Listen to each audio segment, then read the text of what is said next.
अस्सलाम वालेकुम स्टूडेंट्स, कैसे हैं आप सब? खैरियत से हैं? आज के लेक्चर में हम जैसे कि last time branches of chemistry की बात करी तो उसी से मुतल्लिक कहानी थोड़ी सी आगे बढ़ाएंगे। और आज जो हमने ब्रांच ऑफ केमिस्ट्री जिसको हम डिस्कस करना है उसमें हम इनऑर्गेनिक केमिस्ट्री की डेफिनेशन देखेंगे और इसकी application in our daily life ये हमें डिस्कस करना है। तो जी स्टूडेंट, जैसे मैंने आपसे कहा कि हम डिस्कस करेंगे इनऑर्गेनिक केमिस्ट्री को, सबसे पहले इसकी डेफिनेशन देख लेते हैं और फिर अपनी कहानी को आगे बढ़ाएंगे। So what is inorganic chemistry? What is inorganic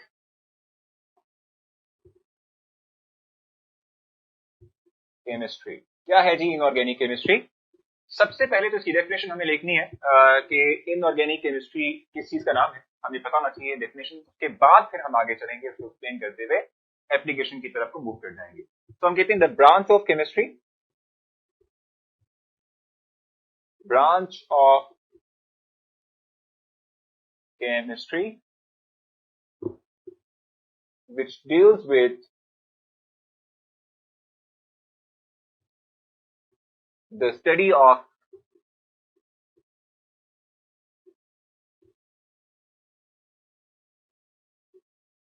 elements and compound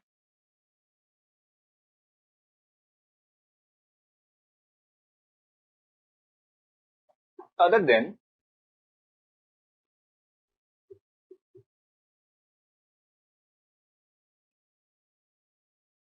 carbon and hydrogen, जिनको हम सिंपली याद होगा आप लोगों को, हम कहते थे हाइड्रोकार्बन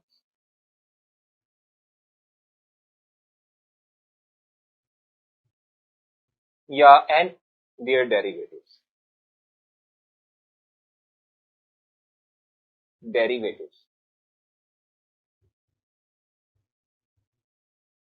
ठीक है, यानी ये वो ब्रांच ऑफ केमिस्ट्री है कि जिसमें हम डिस्कस करते हैं, किस चीज को डिस्कस करेंगे भी हम डिस्कस करेंगे about the study of the compounds in the elements other than, यानी इनके अलावा भी कार्बन एंड हाइड्रोजन, जिनके जिनके बारे में जानते हैं कि जो कार्बन हाइड्रोजन कंपाउंड्स कैरी करते हैं इनको हम हाइड्रोकार्बन्स कहते हैं। ठीक हो गया।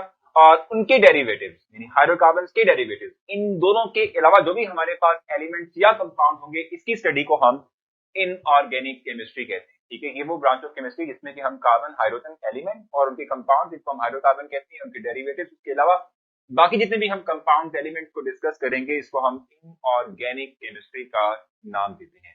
अब ये इनऑर्गेनिक केमिस्ट्री हमारी डेली लाइफ में कहां पर इस्तेमाल हो रही है हमें पता होना चाहिए। तो हम नॉर्मली इसका इस्तेमाल करते हैं ग्लास मैन्युफैक्चरिंग यानी एप्लीकेशन की हम इस वक्त बात कर रहे हैं, एप्लीकेशन। तो जनाब जहां तक एप्लीकेशन की बात है, हम देखते हैं कि गिलास इंडस्ट्री है। अगर इसकी बात करें, ग्लास इंडस्ट्री है। इस तरीके से हमारे पास सीमेंट इंडस्ट्री है। सीमेंट इंडस्ट्री में भी हम इसका इस्तेमाल करते हैं, यानी इसके नॉलेज का इस्तेमाल करते हैं टू मैन्युफैक्चर सीमेंट। और सीमेंट आप जानते हैं हमारे रात में इस्तेमाल होती है बिल्डिंग को खड़ा करने के लिए। इसके अलावा हम सेरेमिक्स के अंदर इसका इस्तेमाल करते हैं। ठीक है, सेरेमिक इंडस्ट्री के अंदर जो है इसका इस्तेमाल किया जाता है। इसके अलावा हम इसका इस्तेमाल करते हैं मेटलर्जी के अंदर। तो मेटलर्जी क्या है जरा ये भी समझ लीजिएगा, मेटलर्जी का प्रोसेस क्या होता है। देखिए, जहां तक बात है मेटलर्जी की, तो ये एक ऐसा प्रोसेस है जिसमें कि हम जो है मेटल को एक्सट्रैक्ट करते हैं, मेटल को हासिल करते हैं from its source. Just like आप सोडियम क्लोराइड की बात करते हैं, ये सॉल्ट है, बाय नेचर मौजूद है। अब इस सॉल्ट में से सोडियम मेटल को एक्सट्रैक्ट करना, सेपरेट आउट करना, इसे हम मेटलर्जिकल प्रोसेस। ठीक हो गया।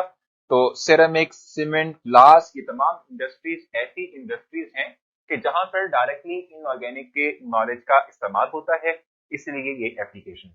तो होपफुली आपने इनऑर्गेनिक की डेफिनेशन अच्छे से समझ ली है और उम्मीद करता हूं कि आपको याद भी होगी प्रॉब्लम हुई तो आप मुझसे डिस्कस कर सकते हैं। बाकी अपना ख्याल रखें, नेक्स्ट से मुलाकात होगी, तब तक के लिए अल्लाह हाफ़िज़।